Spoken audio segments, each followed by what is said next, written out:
देखिए हर खबर यहीं पर। सब्सक्राइब कीजिए TV9 भारतवर्ष।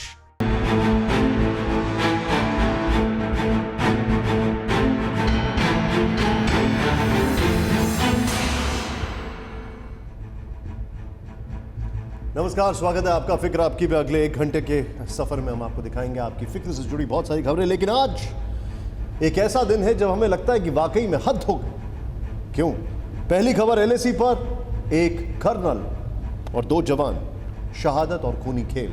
बहुत दुखद है ये, लेकिन जवाब देगा हिंदुस्तान। दूसरी खबर LAC पर ड्रैगन रन, 4057 किलोमीटर पर फैली चीनी चाल की पूरी पड़ताल हम आपको दिखाने जा रहे हैं। इतना ही नहीं, नेपाल तूने क्या किया, दोस्त से दगा और दुश्मन का सगा कैसे कर सकता है।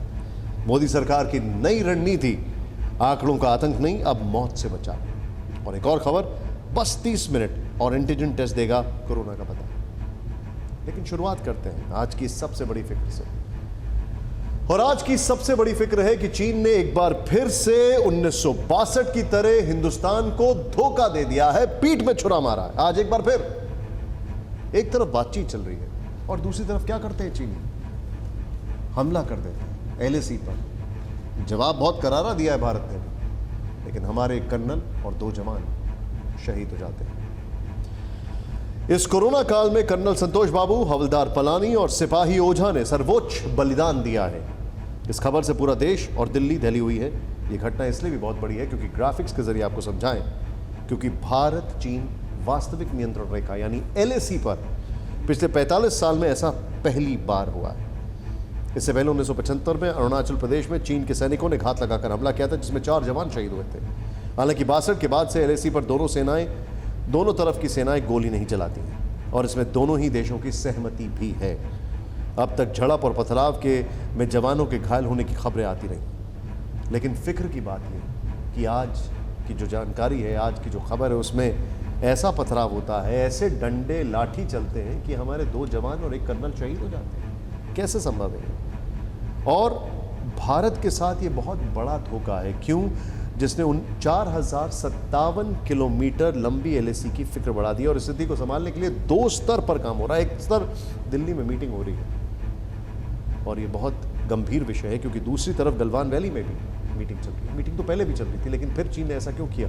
ग्राफिक्स के जरिए अभी रक्षा मंत्री राजनाथ सिंह ने पूरे मामले पर CDS के साथ बैठक की है। इसमें विदेश मंत्री S जयशंकर और सेना प्रमुख MM नरवणे भी शामिल। उधर गलवान घाटी में भारत और चीन के मेजर जनरल इस समस्या को सुलझाने के लिए बैठे हैं। इस बीच DG ITBP ने गृह मंत्रालय को पूरी घटना की जानकारी दी है। कोरोना के इस महासंकट में ये एक और बड़ा संकट है, इसे कोई नजरअंदाज नहीं कर सकता। और आपको बताने की हमें अति आवश्यकता पड़ जाती है कि इस वक्त सीमा पर दिख रहा है जो कुछ, वो संकट का पॉइंट कहां है। जरा ध्यान से देखें आप। ये मैप आपके सामने हम दिखाने जा रहे हैं। इस मैप में आप देख रहे हैं गलवान वैली, जिसके आगे आक्साई चिन्ह है। आक्साई चिन्ह पर चीन ने पहले से अवैध कब्जा कर रखा है, सबको पता है। और अब उसकी नजर गलवान वैली पर है। ये LAC की बात है, लेकिन नक्शे में आपको LOC भी नजर आ रहा है, जो भारत पाकिस्तान की सीमा है।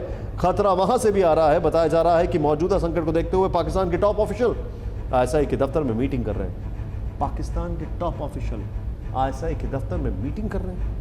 हम आपके सामने इस दोहरी साजिश की एक एक परत खोलेंगे। पहले आपको बता दें कि आखिर गलवान वैली में सोमवार की रात को क्या कुछ हुआ था।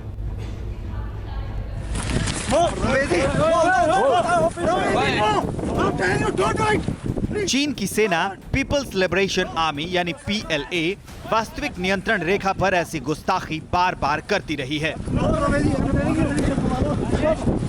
भारतीय सीमा में घुसती रही है, भारतीय जवानों के साथ झड़प करती रही है। I want your people to go back. Don't want you to go back. लेकिन हिंदुस्तान ने कभी सोचा ही नहीं था कि सीमा पर दिखने वाली ये झड़प इतनी खूनी भी हो जाएगी, जब चीन के जवान घुसपैठ रोकने पर खून के प्यासे हो जाएंगे, बेरहमी से पत्थर बरसाएंगे, जिसमें हिंदुस्तान के जवान शहीद भी हो जाएंगे। लेकिन ऐसा ही हुआ और सोमवार की रात गलवान घाटी में क्या क्या हुआ ये आपको बताते हैं। सुबह से मीटिंग चल रही थी। Indian territory. You are in Indian territory. Listen.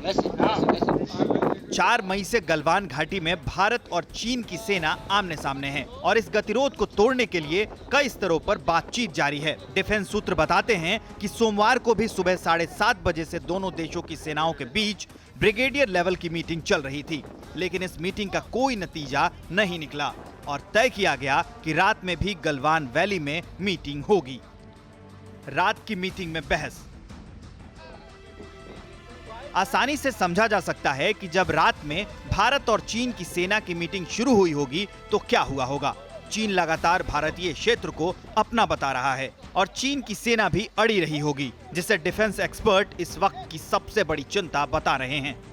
मैं समझता हूं कि जो भारत सरकार इस समय एक्शन ले रही है वो सोच विचार के ले रही है। ये कार्यक्रम तकरीबन 1-1.25 महीने से चल रहा है। इसमें हर एक लेवल पे अपना अपना कार्य हो रहा है। मिलिट्री लेवल पे अपना कार्य हो रहा है, डिप्लोमेटिक लेवल पे अपना कार्य हो रहा है। सूत्र बताते हैं कि गलवान घाटी में रात में चल रही मीटिंग के बाद गर्मा गर्म बहस शुरू हुई और इसके बाद ड्रैगन अपने असली रंग में आ गया। भारतीय सेना पर पथराव। सूत्र बताते हैं कि रात में ही चीन की सेना ने भारत के जवानों पर हमला बोल दिया और पत्थर बरसाने शुरू कर दिए। चीन की सेना करीब 2 घंटे तक पत्थर बरसाती रही। गंभीर बात यह है कि जिस ईस्टर्न लद्दाख में ये हिंसक झड़प शुरू हुई, वहां 1962 के बाद से एक भी जवान शहीद नहीं हुआ था, लेकिन सोमवार की रात के चीनी जवानों के हमले ने इस भरोसे को भी तोड़ दिया है कि LAC पर बेवजह खून नहीं बहेगा। ये पहली बार है कि 62 वॉर के बाद चाइना के साथ आमने सामने गोली चली है और इस तरह से कैजुअल्टीज हुई हैं। इस पे बहुत गंभीरता से विचार करने की ज़रूरत है। खासकर इस टाइम ये एक फ्लैश पॉइंट है, जैसा कि 62 में हुआ था। यह हिंसा कितनी गंभीर थी, इसका अंदाजा इसी से लगा सकते हैं कि इसमें एक कर्नल और 2 जवान शहीद हो गए। सूत्र बताते हैं कि इस झड़प में चीन के 2-3 सैनिक भी जख्मी हुए हैं, लेकिन सीमा पर शांति की कोशिश में जुटे हिंदुस्तान के 3 जाबाजों को कुर्बानी देनी पड़ी। सरहद पर इस बार भी गोली नहीं चली, लेकिन चीन के एक और धोखे की हिंदुस्तान को कीमत चुकानी पड़ी। देखिए, एक चीज है जो अभी राहत की बात है, वो ये है कि ये सिर्फ एक लोकलाइज्ड कन्फ्लिक्ट दिखाई दे रहा है अभी तक, यानी सिर्फ एक ही जगह तक सीमित है और पूरे LAC पर नहीं ऐसा दिख रहा है, सिर्फ एक जगह तक ये कॉन्सेंट्रेट है। ये एक अच्छी चीज है, लेकिन जो हरकत हुई है उसमें जानने वाली बात यह है कि प्रोवोकेशन चीन की तरफ से बहुत पहले से हो रहा था, लेकिन चीन को जो भारत ने जवाब दिया है उससे यह जरूर साफ हो जाता है कि चीन को अब समझ में आ गया है कि यह भारत 62 का भारत कतई नहीं है। ना सोच वैसी है, ना नियत वैसी है, ना नीतियां वैसी हैं। यह बदला भारत है। और तब जब टेबल पे बातचीत हो रही है तो सीधे आंखों में आंखें डाल के बातचीत हो रही है। यह समझना बहुत जरूरी हो जाता है इस पूरी खबर में, और आपको बताना बहुत जरूरी हो जाता है कि चीन ऐसा क्यों कर रहा है। सीधे तौर पर चीन दुनिया का ध्यान बटाना चाहता है। वो नहीं चाहता है कि भारत में निवेश हो या भारत में किसी भी तरीके से कोई भी इन्वेस्टमेंट का इंटरेस्ट बने, और इसका फायदा पाकिस्तान भी उठाना चाह रहा है, ISI एक साजिश रच रहा है। लेकिन ये जो बॉर्डर पर लद्दाख पर स्टैंड ऑफ हुआ है, इसकी पूरी टाइमलाइन, इसका पूरा घटनाक्रम क्या है, ये समझिए और जानिए कि आखिर कैसे चीन बार बार छेड़ने की कोशिश कर रहा है।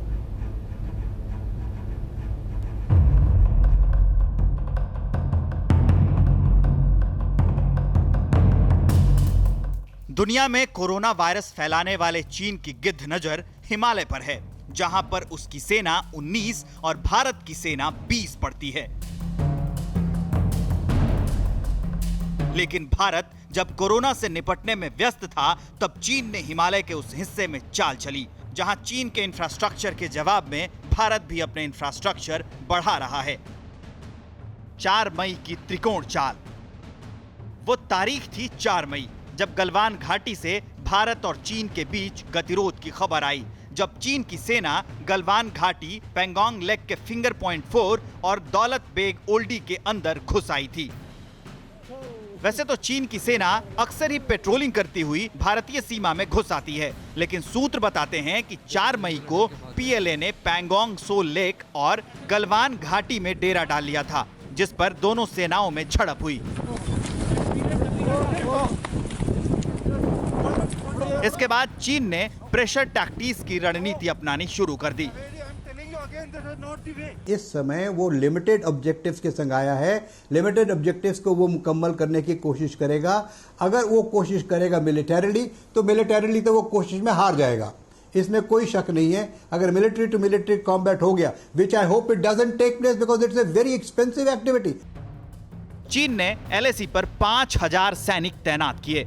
हमारे भी इतने ही जवानों ने मोर्चा संभाल लिया।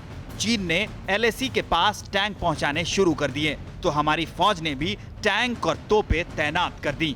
मामला और आगे बढ़ा तो चीन ने सीमा पर अपने लड़ाकू विमान उड़ाने शुरू कर दिए।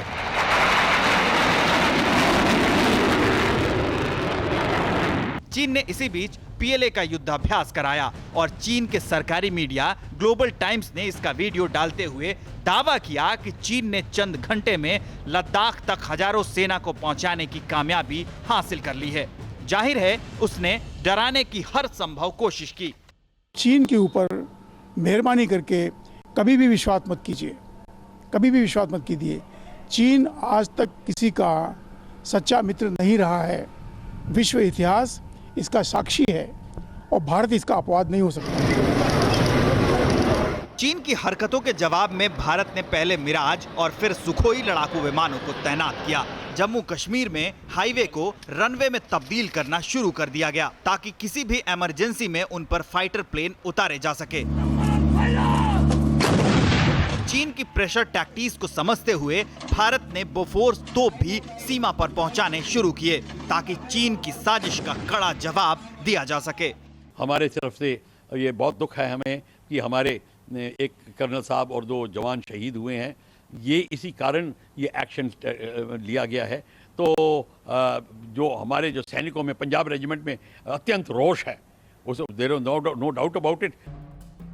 भारत के रुख को देखकर आखिर चीन ने नरमी दिखानी शुरू कर दी। सीमा पर कई दौरों में बात हुई, लेकिन बात नहीं बनी और आखिर सोमवार की रात जो कुछ हुआ वो 45 साल से नहीं हुआ। 45 साल बाद भारत को एक बार फिर चीन के धोखे का शिकार होना पड़ा है। 3 जाबाजों की शहादत देनी पड़ी है। आपको बताना चाहेंगे, इस घटना में शहीद हुए बिहार रेजिमेंट के एक जवान की पत्नी ने कहा है कि मेरे पति ने शहीद होने से पहले दुश्मनों को जरूर ढेर कर दिया होगा।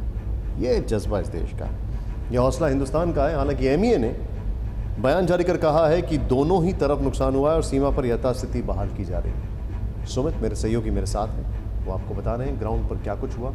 आइए देखते हैं एक पूरा ग्राफिकल डिपिक्शन, क्या क्या हुआ होगा। सुमित क्या कि अभी जो विवाद है वो इसी एरिया के अंदर, यानी करीबन 3,500 किलोमीटर की जो पूरी जो LAC है वो ये है। अब दूसरा नक्शा मैं आपको दिखाता हूं और ये समझाने की कोशिश करता हूं कि ऊपर का एरिया जिसको हम अपना मुकुट भी कहते हैं, खासतौर पे जम्मू कश्मीर और लद्दाख का इलाका कहाँ पे है। ये POK का इलाका है जो पाकिस्तान ने कैप्चर किया था और अगर भारत का इलाका है पाक ऑक्यूपाइड कश्मीर का। और इधर इलाके के अंदर अगर मैं आपको लेके जाऊँ, देखेंगे आपको ये लद्दाख की जो यूनियन टेरिटरी हमने बनाई थी, लेह लद्दाख जो है, ये अगर आप देखें ये अक्साई चीन का इलाका है जो चीन ने 1962 के बाद कैप्चर किया हुआ है अनऑथराइज तरीके से, गलत तरीके से। और इसी अक्साई चीन के इलाके के अंदर ये गलवान घाटी का इलाका भी पड़ता है, यानी इसी के पास अक्साई चीन के इलाके के पास ये पूरा इलाका है। अब मैं तीसरे नक्शे पे आपको दिखाने की कोशिश करता हूं कि हम जब 3,500 किलोमीटर की जब LAC की हम बात करते हैं, कहां पर हमारा चीन के साथ गतिरोध है। 23 पॉइंट ऐसे हैं हमारे जो लगातार चीन के साथ स्टैंड ऑफ या फिर हमारे जो विरोध हैं या फिर जो मेन कॉन्फ्लिक्ट पॉइंट्स है। सबसे पहले आप देखिए ट्रिग हाइट्स, डेप्सांग, पेंगोंग त्सो लेक, जहां अभी भी विरोध चल रहा है, जो सबसे ज़्यादा मेन आपस में दोनों के विरोध का कारण बना हुआ है। डेमचला, चुमार, सैमपुरा गैप, ये है ईस्टर्न लद्दाख का इलाका और यहीं पर सबसे ज़्यादा चीन के साथ हमारा विरोध। अब दूसरे इलाके में आपके लेके चलता हूं, वो है हिमाचल प्रदेश और उत्तराखंड का सेंट्रल पॉइंट। यहाँ पर बहुत कम देखा गया, लेकिन अभी हम देख रहे हैं हाल फिलहाल में खासतौर पर चीन इन इलाकों के अंदर भी भारत के अंदर घुसपैठ करने की कोशिश कर रहा है। खासतौर पर उत्तराखंड के इलाके के अंदर बाराहूटी और पुलान सुंदरा यानी 2 इलाके हैं, और हिमाचल में भी कोरेंग और शिपकिला यानी ये 2 इलाके हैं हिमाचल प्रदेश और उत्तराखंड के अंदर। तीसरा मैं आपको लेके चलता हूं यानी नॉर्थ ईस्ट का इलाका, यानी सिक्किम और अरुणाचल प्रदेश में कौन कौन से इलाके, Namchu, Samdogchu, Dichu, Asafila, Longchu, Yangtse, fish 1, fish 2, Dibang valley और ये अरुणाचल और ख़ासतौर पर ये सिक्किम के वो इलाके हैं जहां पर अक्सर हमारा विरोध चल, यानी 23 पॉइंट है। लेकिन चीन अब भी कई ऐसे इलाके हैं, कई ऐसे इलाकों के अंदर अपने आप क्लेम करता है कि वो चीनी इलाका है। हालांकि वो इलाका चीन का भी नहीं, वो तिब्बत का इलाका था। लेकिन अब ये जानना जरूरी है कि पिछले 1 महीने से हमारा और चीन का कौन कौन से इलाके में स्टैंड ऑफ चल रहा है। वो हुआ गलवान घाटी के अंदर, गलवान रिवर के अंदर। अगर आप देखें ये पूरा इलाका, अगर आप देखें ये शोक नदी है, यानी शोक नदी पूरी की पूरी जाती हुई यहाँ से, और गलवान नदी यानी करीबन 80 किलोमीटर की है गलवान नदी, वो ये इलाके से जाती हुई। और यहाँ से ही ये कहते हैं कि यहाँ पर हमारा जो विरोध है वो यहाँ पर इसलिए क्योंकि चीन लगातार यहाँ पर घुसपैठ करने की कोशिश कर रहा है और यहीं पर घुसने की अंदर कोशिश भी कर रहा है। यानी अगर आप ये देखें इस इलाके के अंदर खास तौर पर जो शोक नदी के पास का इलाका है, यहाँ पर चीन जो है वो इस गलवान नाले के पास आने की कोशिश कर रहा है। गलवान नदी अलग है, गलवान नाला अलग है। गलवान नदी 80 किलोमीटर की, और ये जो इलाका जो मैं आपको बता रहा हूँ जहाँ पर हमारा स्टैंड ऑफ है, ये गलवान नाले के पास का इलाका है। और यहाँ से अगर आप देखें कि ये पूरी रोड आपको नजर आएगी कि चीन ने अपनी जो कोशिश है वो यहाँ पर इसी गलवान नदी के आसपास अपनी पोस्ट बनाई थी, और अब उसकी कोशिश है कि वो इन इलाकों के अंदर घुसपैठ करने की कोशिश। 15 तारीख को, कल रात को, चीन ने जो स्टेटस को था, जो यथास्थिति थी, उसको एक बार फिर तोड़ दिया और एक बार फिर वहाँ पर इसीलिए चक्कर में वायलेंस हुई। अब मैं अगले नक्शे पे आता हूँ, आपको ये दिखाता हूँ कि मैं एक बार फिर आपको दिखा रहा हूँ कि ये फिंगर का इलाका, यानी ये पैंगोंग त्सो झील का इलाका है। आप देखें पैंगोंग त्सो झील 134 किलोमीटर की है। इसको 8 फिंगर्स में लगभग माना गया है, इसको बांटा गया है। और सबसे इंपॉर्टेंट बात ये, अगर आप देख रहे हो कि ये सारी चीज़ें आगे निकलती हुई फिंगर 1, फिंगर 4, फिंगर 5, फिंगर 8 तक जाता है। चीन का मानना यह है खासतौर पर कि भारत का जो चीन क्लेम ऑफ लाइन है वो फिंगर 4 तक आती है। वहीं भारत कहता है कि जो LAC है वो फिंगर 8 तक जाती है। चीन ने भारत को इसी तरफ रोकने की कोशिश की है, लगातार वो रोक रहा है फिंगर 4 पर। वो नहीं चाहता कि भारत जो है म्यूचुअली पेट्रोलिंग करे, क्योंकि ये दोनों के बीच में एक पैक्ट था कि फिंगर 4 से फिंगर 8 तक दोनों म्यूचुअली पेट्रोलिंग करते थे। लेकिन चीन अब उससे भी नकारता जा रहा है, उससे भी पीछे हट गया है, उससे भी झुठला रहा है। और अब चीन ने यहाँ पर अपना मैसिव स्केल पर डिप्लॉयमेंट कर दिया है, और ये पूरा 8 किलोमीटर का इलाका है जो चीन कैप्चर करना चाहता है। बहुत इंपॉर्टेंट है स्ट्रैटेजिकली पॉइंट ऑफ व्यू से पैंगोंग त्सो झील भी, और यही से वजह है कि चीन इन सभी चीज़ों को मैनिपुलेट कर रहा है और अपने इस तरीके से इस्तेमाल कर रहा है।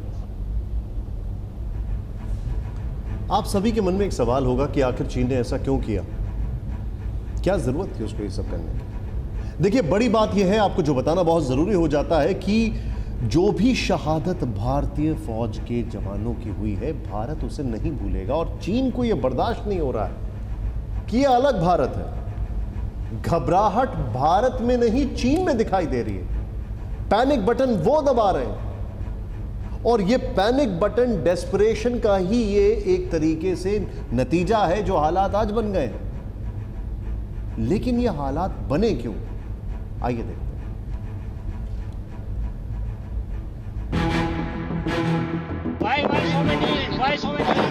चीन बार बार सीमा पर जवानों को आंख दिखाता है, धौंस जमाता है, और उसने अब भारत को चीन अमेरिका के कोल्ड वॉर से अलग रहने की भी हिदायत दी है। चीन के मुखपत्र ग्लोबल टाइम्स में भारत को धमकी देते हुए लिखा गया है कि अच्छा होगा अगर भारत चीन और अमेरिका के मसलों से दूर रहे। इस लेख को चेतावनी भरे लहजे में लिखा गया है, जिसमें यह भी कहा गया है कि अगर भारत अमेरिका के साथ मिलकर चीन के खिलाफ कुछ भी करता है तो कोरोना वायरस महामारी के बीच इसके आर्थिक नतीजे बेहद खराब होंगे। इस धमकी के कुछ अंश देखिए। अमेरिका चीन शीत युद्ध से भारत दूर रहा तो व्यापारिक संबंध बने रहेंगे। भारत के साथ व्यापारिक संबंधों को बेहतर रखना चीन का लक्ष्य भी है। धमकी का मजमून ये है कि भारत में आर्थिक सुधार के लिए चीन के साथ अच्छे संबंध जरूरी हैं। तो जिस तरह से अभी चाइना एक राइजिंग पावर बन रहा है और यूएस के साथ कंपटीशन में जा रहा है, आज नहीं तो कल ये लड़ाई होनी है। अब जब ये लड़ाई होगी तो हम अब किसके साथ अलाइन होंगे, हम किसको सपोर्ट करेंगे नहीं करेंगे, ये आज बताना बड़ा मुश्किल है, क्योंकि हमारा बॉर्डर चाइना के साथ है। अब उस समय के हालात क्या होगी, उस हालात के ऊपर हमारा डिसीजन बेस्ड होगा।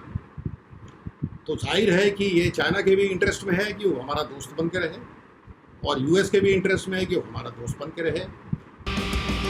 चीन को भारत और अमेरिका की दोस्ती चुभ रही है, लेकिन लद्दाख स्टैंड ऑफ की वजह सिर्फ ये नहीं है। चाइना जब अपने आप को अकेला महसूस कर रहा है और भारत एक तरह से लीड ले रहा है, और भारत का जो डिप्लोमेटिक ऑफेंसिव रहा है या डिप्लोमेटिक एफर्ट्स रहे हैं पिछले 5-6 साल में पूरी दुनिया के साथ जो भारत ने अपने रिलेशनशिप बढ़ाए हैं, उससे चाइना को बहुत तकलीफ हो रही है। दूसरा, हमारी सोच में जो बदलाव आया है, जो हम प्रोएक्टिव हैं, दबने वाले नहीं हैं। चीन जानता है कि भारत पर ना तो उसकी गीदड़ भभकी का असर होता है, ना ही झूठी नसीहत का। बावजूद इसके चीन अगर दखल दे रहा है तो उसकी वजह समझिए। चीन को भारत से खतरा क्या है, वो भारत को चेतावनी क्यों दे रहा है? चीन को घेरने के लिए अमेरिका को भारत की जरूरत है। ट्रंप खुले मन से भारत से सहयोग की अपेक्षा जता चुके हैं। भारत चीन की सीमा का अमेरिका को फायदा मिल सकता है और चीन के खिलाफ भारत से मजबूत और बड़ा देश कोई है भी नहीं। यही वजह है कि पिछले कुछ सालों में अमेरिका ने भारत के साथ रिश्तों को नई ऊंचाई दी है। अमेरिका ने भारत को स्टेट ऑफ द आर्ट तकनीकी वाले हथियार मुहैया कराए हैं, तो साथ ही खुफिया सूचनाओं का आदान प्रदान भी बढ़ा है। कोरोना विलेन चीन के चिढ़ की एक वजह थी। चीन के चिढ़ की बाकी वजह हैं। चीन ने भारत को कोरोना वायरस का जनक होने का लांछन हटाने में साथ देने को कहा था, लेकिन भारत ने ऐसा नहीं किया। चीन ने कोरोना काल में आए संकट के बीच निवेश के जरिए अर्थव्यवस्था पर अधिकार करने की कोशिश की। भारत ने ऐसा नहीं होने दिया। कोरोना फैलाकर चीन भारत में मदद के बहाने एक बड़ा बाजार देख रहा था, लेकिन भारत ने आत्मनिर्भरता दिखाई। चीन से दुनिया भर की कंपनियों ने बाहर निकलने की इच्छा जताई तो भारत ने उन्हें अपने यहाँ आने का न्योता दिया। यानी चीन चारों खाने चित हो गया तो चिढ़ गया और दुनिया के निशाने पर आया वायरस फैलाने वाला चीन भारत को धमकी देने लगा, जो धमकी लद्दाख में स्टैंड ऑफ में तब्दील हुआ और फिर 43 दिन के स्टैंड ऑफ के बाद चीन तांडव करने लगा, LAC पर खूनी खेल खेलने लगा। जबकि चीन जानता है कि उसे इसका भी जवाब मिलेगा, बराबर जवाब मिलेगा। देखिए, आपको ये बड़ा समझना जरूरी हो जाएगा कि आखिर LAC को इतना विवाद में क्यों रखा जाता है या LAC इतना विवाद में क्यों आ जाती है, यानी कि वास्तविक नियंत्रण रेखा। सच्चाई यह है कि LAC तो बिल्कुल भी ठीक तरीके से डिफाइंड नहीं है। इसको डिफाइन करने के लिए कई बार बैठकों की शुरुआत हुई। एक बार 2000 में हुई, एक बार 2002 में हुई, 2002 में भी हुई, लेकिन नक्शों को लेकर कभी उनके नक्शों में ज़्यादा दिखाई देता है, कभी हमारे नक्शों में ज़्यादा दिखाई देता है, ये उनका आरोप है। इसको लेकर कोई भी चीज़ कंक्लूजन यानी निष्कर्ष पर नहीं पहुंची और उसी LAC पर चीन कब्जा करने की कोशिश करता है, जो कि उसकी हमेशा विस्तारवाद वाली नीति रहती है। लेकिन अब चिंता का विषय, चीन के अलावा एक और मुल्क है, एक ऐसा मुल्क जिससे रोटी बेटी का रिश्ता रहा है। हम बात कर रहे हैं भारत नेपाल की, और ये है अब हमारी अगली फिक्रनामा।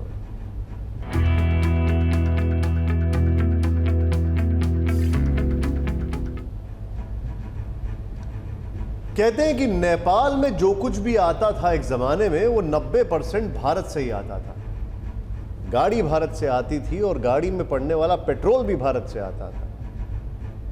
वो नेपाल आज कुछ बदला बदला सा लग रहा है। भारत और नेपाल सांस्कृतिक और साझेदारी की विरासत वाला मुल्क वो कर रहा है जो चीन उससे करवा रहा है। चीन करवा रहा है। सोचिए, भारत के हिस्सों को अपने नक्शे में शामिल करके नेपाल की सरकार ने एक नए विवाद को जन्म दे दिया है। वो हिस्से जो कि कभी भी नेपाल का हिस्सा नहीं थे।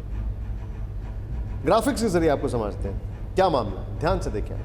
नेपाल के उच्च सदन में विवादित नक्शा पेश हो चुका है। विवादित नक्शे पर नेपाली उच्च सदन में वोटिंग होनी थी, लेकिन उच्च सदन चाहता है कि इस मसले पर भारत से भी बातचीत की जाए। इसीलिए उच्च सदन में वोटिंग नहीं हुई। अब भारत से बात करने के बाद वोटिंग हुई। ये बड़ी बात है। सवाल इस वक्त नेपाल की कम्युनिस्ट सरकार से है। सवाल यह है कि नेपाल की सरकार चीन के इशारे पर यह सब क्या कर रही है। बड़ी बात, भारत के साथ नेपाल के जो रिश्ते हैं, आप अंदाज़ा लगाएं। भारत के आर्मी चीफ जो होते हैं, आप जानते हैं वो जब नेपाल जाते हैं तो ऑनररी आर्मी चीफ वो वहाँ के हो जाते हैं। जानते हैं आप ये बात? ये रिश्ते हैं दोनों मुल्कों के। तो आखिर नेपाल ने ऐसा क्यों किया? ओली साहब को ऐसी क्या ज़रूरत पड़ी कि उन्होंने 3 इलाके, जिसमें से एक इलाके में अभी कुछ दिन पहले रोड का उद्घाटन किया कैलाश मानसरोवर यात्रा के लिए, राजनाथ सिंह जी ने उस इलाके को भी अपना बता दिया और वहां पर उनकी संसद में ओली साहब का कई सांसदों ने विरोध किया। सोचें आप ये बात। कम्युनिस्ट सरकार है, वो चीन की कम्युनिस्ट वाली नीति पर क्यों चलने के आमादा है? क्या वजह है कि नेपाल में आज हर गली कूचे में चीन के लर्निंग सेंटर्स खुल रहे हैं? और चीन उससे वादा खिलाफी करता जा रहा है। लेकिन शायद प्रधानमंत्री ओली को यह बात समझ में नहीं आ रही। नेपाल की संसद ये सब कुछ मानने के लिए तैयार नहीं। ध्यान से देखें रिपोर्ट। नेपाल हिंदुस्तान के रिश्ते में आई आंच का सबब सिर्फ एक नक्शा है। ये वो नक्शा है जो चीन के कहने पर बना है, लेकिन ये नक्शा झूठा और बनावटी है। नक्शे में जिस लिपुलेख, काला पानी और लिम्पियाथुरा पर नेपाल अपना दावा कर रहा है, वो उत्तराखंड का अभिन्न हिस्सा है, जिन्हें लेकर न तो कभी कोई एग्रीमेंट साइन हुआ, न ही कभी ये नेपाल का हिस्सा रहे हैं। इसका सबसे बड़ा प्रमाण है कि इन्हीं 3 इलाकों में 3 गांव ऐसे हैं जिन्होंने भारत को कई आईपीएस और आईएएस अधिकारी दिए हैं। नेपाल के विवादित नक्शे में जिन 3 जगहों पर दावा किया जा रहा है, उन्हीं जगहों के कुंज, कुटी और नाबी ऐसे गांव हैं जिसकी जनसंख्या 3000 से ज्यादा है, लेकिन इन्हीं गांवों ने भारत को नामी ब्यूरोक्रेट्स दिए हैं। अब नेपाल के लिपुलेख, काला पानी और लिम्पियाथुरा पर किए जा रहे खोखले और झूठे दावों का सच समझिए। विवादित नक्शे में दिखाई गई जगहों से भारत को करीब 6 आईपीएस और आईएएस मिले हैं। इसके अलावा कई लोग राज्य पुलिस सेवा और सिविल सेवा के अधिकारी भी बने हैं। कुछ मुख्य नाम है वो आपको बताते हैं जो इसी इलाके के हैं और पूरे भारत में इनका नाम है। 1997 बैच के आईएएस अधिकारी संजय गुंजियाल, बिहार में पोस्टेड आईएएस अधिकारी विनोद गुंजियाल, 2011 बैच के आईपीएस अधिकारी हेमंत कुटियाल, आईपीएस रैंक में प्रमोट किए गए विमल गुंजियाल, आईपीएस रैंक में प्रमोटेड अधिकारी धीरेन्द्र सिंह गुंजियाल। ये वो तमाम अधिकारी हैं जो कुंज, कुटी और नाबी गांव के हैं, लेकिन अब चीन की शय पर विवादित नक्शे के सहारे नेपाल इन इलाकों को अपना हिस्सा बताने की कोशिश कर रहा है। इस तनाव का असर भारत और नेपाल की हर सीमा पर देखने को मिल रहा है। सांस्कृतिक संबंधों पर भी, उन सांस्कृतिक संबंधों पर जिन्हें रोटी और बेटी के रिश्ते, भाषाई समानता और सीमा पर सहजता के नाम से जाना जाता है। इन्हीं संबंधों का हवाला भारत के रक्षा मंत्री ने भी दिया है। भारत और नेपाल के बीच का जो रिश्ता है यह कोई सामान्य रिश्ता नहीं है। भारत और नेपाल के बीच का रिश्ता, तो मेरे बहनों भाइयों, यह रोटी और बेटी का हमारा यह रिश्ता है। लेकिन ये संबंध सिर्फ कम्युनिस्ट पार्टी की नेपाली सरकार के कारण अब खतरे में हैं। इन संबंधों की हरारत में बर्फ जमने की तस्वीर देखने TV9 भारतवर्ष बिहार नेपाल की सीमा पर पहुंचा। तस्वीरों में दिख रहे नेपाल आर्म्ड फोर्स के अस्थायी कैंप बिहार से लगी रक्सौल सीमा पर हैं। दूरी के हिसाब से करीब 100 मीटर पर एक अस्थायी कैंप का निर्माण हो चुका है। इन पोस्ट की संख्या अभी 121 है, जो साल के अंत तक 500 किया जाएगा।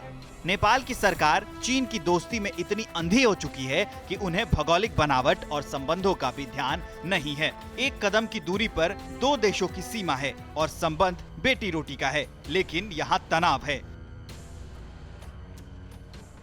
तो यहाँ पर 100 मीटर की दूरी बनाए के कैंप बनाकर यहाँ पर रह रहा लोग, इधर का उधर के लोग का बहुत दिक्कत कर रहा है लोग। कौन? नेपाल सशस्त्र वाला। यानी जिस रिश्ते को भारत और नेपाल के लोग अटूट मानते हैं, उन्हें चीन के इशारे पर नेपाल की सरकार तोड़ने के लिए तैयार है, जिसे सीमा पर रहने वाले जागरूक लोग भी जानते हैं।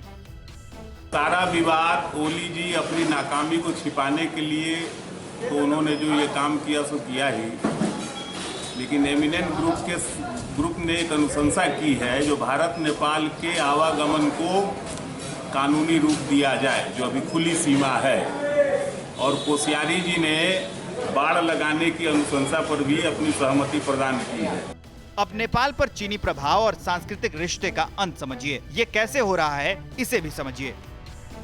नेपाल में नेपाली के अलावा हिंदी बोली जाती है। नेपाली भाषा की लिपि भी देवनागरी है, लेकिन अब नेपाल के स्कूलों में मंदारिन भाषा अनिवार्य कर दी गई है और चीनी भाषा पढ़ाने वाले शिक्षकों की सैलरी चीन देगा।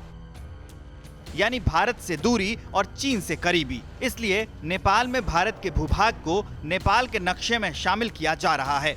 लेकिन सवाल ये है कि सांस्कृतिक और पारिवारिक रिश्ते का अंत ऐसे हो जाएगा? क्या चीन को नेपाल भारत के विकल्प के तौर पर देख रहा है और क्या ये मुमकिन है? नेपाल मेची से लेकर पश्चिम में महाकाली तक भारतीय व्यापार मार्ग तक जुड़ा है। नेपाल समुद्री रास्ते से 4000 किलोमीटर दूर है। इसमें भारत का महत्व ज्यादा है। नेपाल में बनी वस्तुओं का 60% हिस्सा भारत खरीदता है। भारत के कुल अनुदान राशि में नेपाल को 15% हिस्सा मिलता है, जो नेपाल की जीडीपी का 5% है। जबकि इसके मुकाबले नेपाल चीन को सिर्फ 2% ही निर्यात करता है। यानी चीन कभी भी भारत का विकल्प नेपाल के लिए नहीं हो सकता। भारत के सांस्कृतिक संबंध तोड़ना नेपाल को महंगा पड़ेगा, क्योंकि पेट्रोल, डीजल, गैस की आपूर्ति नेपाल को भारत करता है। सब्जी, दाल, चाय पत्ती, चमड़े के उत्पाद भी भारत देता है। नेपाल को जड़ी बूटी, मसाले, पेंट भी भारत से ही मिलते हैं। यानी जो देश अपनी दैनिक जरूरतों के लिए भारत पर निर्भर है, वो भारत के हिस्से को अपना बताकर अपने भविष्य का सबसे बड़ा नुकसान करने जा रहा है। और वो भी उस चीन के लिए जो कभी किसी का सगा नहीं रहा, जो दोस्ती भी मतलब के लिए करता है और अपनी संवेदना विस्तारवादी नीति के लिए प्रकट करता है। बड़ी हैरान करने वाली बात यहां पर यह हो जाती है कि अब एक विद्रोह नेपाल में दिखाई देता है, पहली चीज। दूसरी चीज जो सबसे महत्वपूर्ण है वो ये है कि बकायदा नेपाल कम्युनिस्ट पार्टी में जो तीन धड़े थे उसमें, उसको कहते हैं कि चीन की वजह से ही यूनाइट किया गया था। लेकिन वो तीनों धड़े अब अलग अलग हैं और ओली साहब अलग थलग पड़ गए हैं, नेपाल के प्रधानमंत्री। अब कितने दिन वो टिकते हैं, ये एक अपने आप में प्रश्न चिन्ह है। खैर, आगे बढ़ते हैं और आपको बता दें कि अभी इस वक्त की बड़ी हेडलाइंस क्या है। ये देखते हैं फिक्र हेडलाइंस।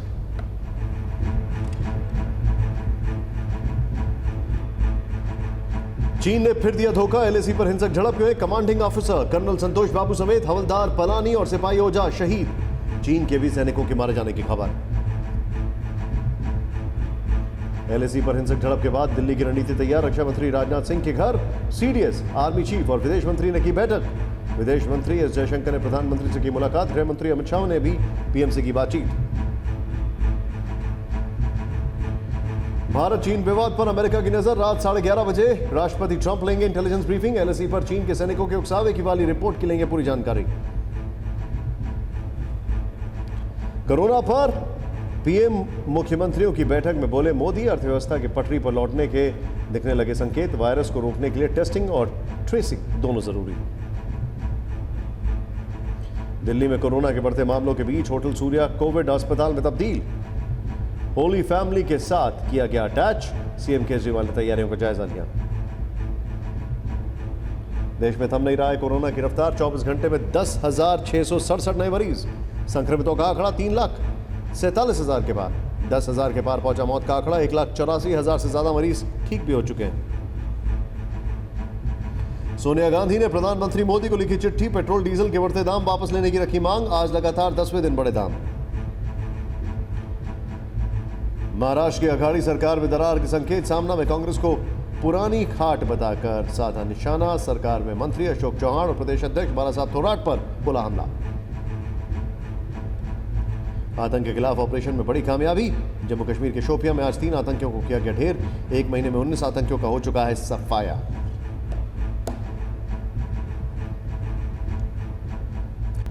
देखिए, कोरोना की लड़ाई की बात करते हैं अब, क्योंकि देश में कोरोना की लड़ाई में सबसे बड़ी चुनौती है टेस्टिंग। टेस्टिंग कराने के बाद जो नतीजे आते हैं, जो परिणाम आते हैं, जो रिपोर्ट्स आती हैं, उसमें कई घंटों लग जाते हैं। लेकिन अब भारत में टेस्ट का एक ऐसा इस्तेमाल किया जा रहा तरीका जिसमें 30 मिनट में पता लग जाता है कि कोई भी इंसान कोरोना पॉजिटिव है या नहीं है। इसीलिए आपको जानना जरूरी है कि आखिर कोरोना टेस्ट का यह नया तरीका है क्या। ध्यान से देखें रिपोर्ट। अब आपको कोरोना टेस्ट और उसकी रिपोर्ट के लिए भटकना नहीं पड़ेगा, क्योंकि अब आप जहां होंगे वहीं आपका कोरोना टेस्ट हो सकेगा और हाथों हाथ रिपोर्ट भी मिल जाएगी। और ये मुमकिन होगा एंटीजन टेस्ट के जरिए, क्योंकि आईसीएमआर ने रैपिड एंटीजन टेस्ट को हरी झंडी दे दी है, जिससे 30 मिनट के अंदर अंदर रिपोर्ट मिल जाएगी। अब ये टेस्ट कैसे होता है ये आपको बताएंगे, लेकिन उससे पहले आप ये जान लीजिए कि एंटीजन होता क्या है।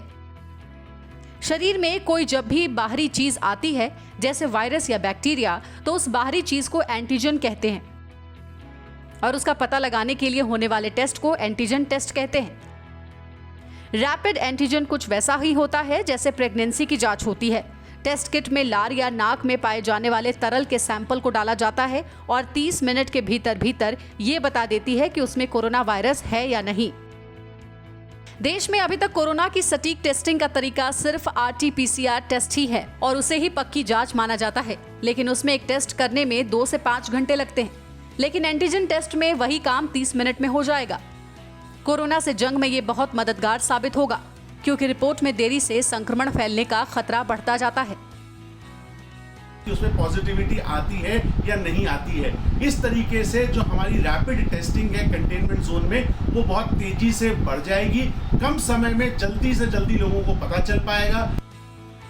ICMR ने जिस स्टैंडर्ड क्यू कोविड-19 AG डिटेक्शन किट को मंजूरी दी है, उसे साउथ कोरिया की कंपनी ने बनाया है और दिल्ली के गुड़गांव के पास मानेसर में उत्पादन भी शुरू हो गया है।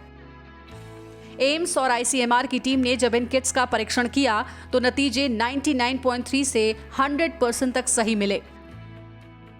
इसके बाद एंटीजन टेस्ट को ICMR ने गाइडलाइंस के साथ मंजूरी दी, जिनके मुताबिक अगर टेस्ट पॉजिटिव आता है तो उसे पॉजिटिव ही माना जाए, दोबारा टेस्ट की जरूरत नहीं है। अगर सैंपल नेगेटिव आता है तो RT-PCR टेस्ट के जरिए दोबारा कंफर्म किया जाए।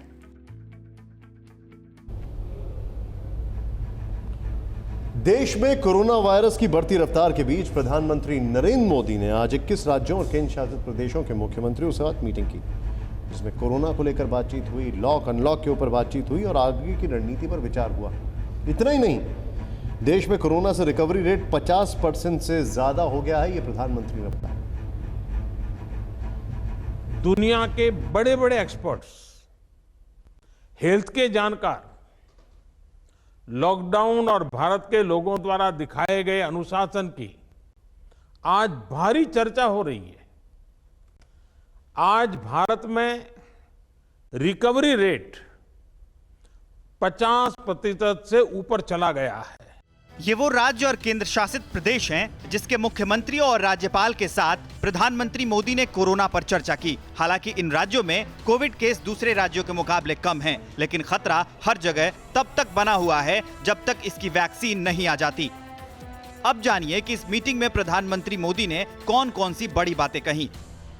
पहली बड़ी बात, अब सावधानियों पर ध्यान देने की जरूरत है, क्योंकि किसी भी लापरवाही से कोरोना के खिलाफ जंग कमजोर हो सकती है। और दूसरी बड़ी बात, कोरोना को जितना ही हम रोक पाएंगे, हमारी अर्थव्यवस्था उतनी ही खुलेगी। हमारे दफ्तर, मार्केट, ट्रांसपोर्ट के साधन खुलेंगे और रोजगार के अवसर पैदा होंगे।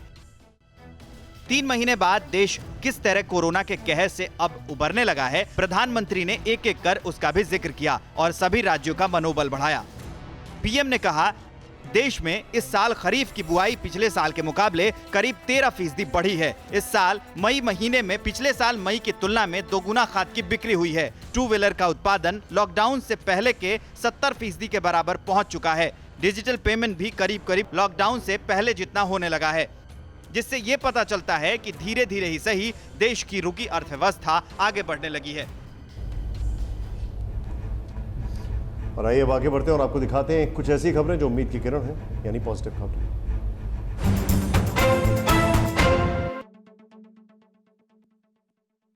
कोयम्बटूर की एक कंपनी ने एक एंटीवायरल फैब्रिक बनाने का दावा किया है जो 3 मिनट के अंदर अंदर वायरस को निष्क्रिय कर देता है। शिवा टेक्सायरन लिमिटेड के एमडी के मुताबिक इस फैब्रिक का परीक्षण कोरोना वायरस पर भी किया जा चुका है। अब कोरोना से लड़ाई के लिए कंपनी इससे बने मास्क भी बनाना शुरू करेगी। आर्थिक मोर्चे पर रिकवरी के संकेत मिलने लगे हैं। अप्रैल के मुकाबले मई महीने में जीएसटी कलेक्शन 2 गुना हो गया है। जीएसटी काउंसिल में पेश किए गए आंकड़ों के मुताबिक इस साल अप्रैल में जीएसटी कलेक्शन 32,172 करोड़ रुपए था, जो मई में बढ़कर 62,151 करोड़ के स्तर पर पहुंच गया।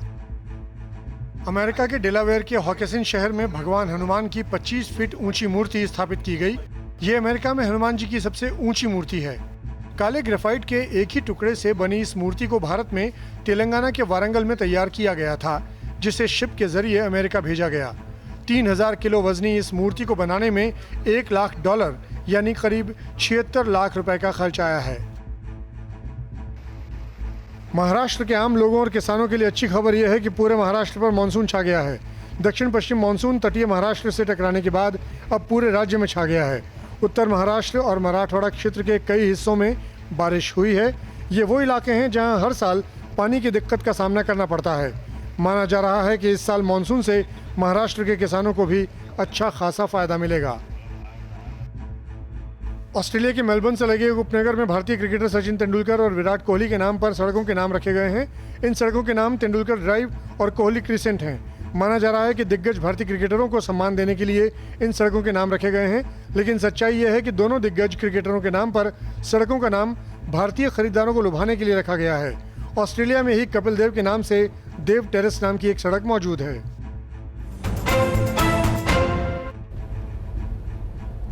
और आइए अब देखते हैं जो है सो है।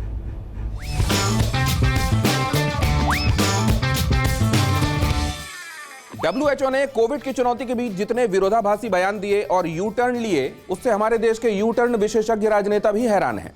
बीमारी महामारी को फैलने से रोकना और वैक्सीन समेत रोकथाम के तमाम उपाय करना, यह इस संगठन का मुख्य उद्देश्य है। इसके अधिकारी सदस्य देशों की तरफ से दिए गए योगदान से मोटी तनख्वाहें पाते हैं और पूरी दुनिया की तफरीह करते हैं। कोविड को वैश्विक महामारी घोषित करने में इस संगठन ने बेशक जरूरत से ज्यादा टाइम लिया हो, लेकिन बाकी कई अहम बातों में लुकिंग लंदन टॉकिंग टोक्यो वाले बयान देखने को मिले। पहले कहा गया कि यह इंसानों में इंसानों से फैलने वाला कोरोना वायरस नहीं है, और फिर अपनी ही कही बात को जमीन में दिख रही हकीकत के हिसाब से दुरुस्त करना पड़ा।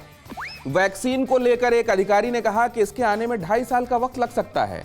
तब तक इसी संगठन के एक दूसरे अधिकारी ने कह डाला कि इसकी कोई वैक्सीन हो सकता है बन ही ना पाए, एड्स की ही तरह। बवाल HCQ को लेकर भी दिखा। हाइड्रोक्सी क्लोरोक्वीन कोविड के खिलाफ प्रभावी है या नहीं, इसको लेकर WHO में कभी हां कभी ना दिखाई दिया।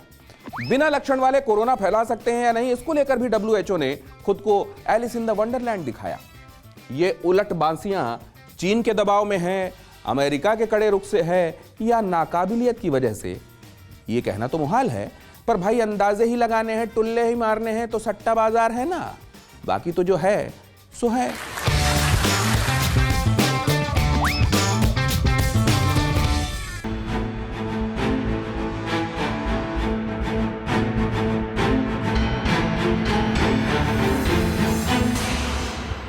न्यूज़ टॉप 9 रोज सुबह 7 बजे और शाम 7 बजे सिर्फ TV9 भारतवर्ष पर।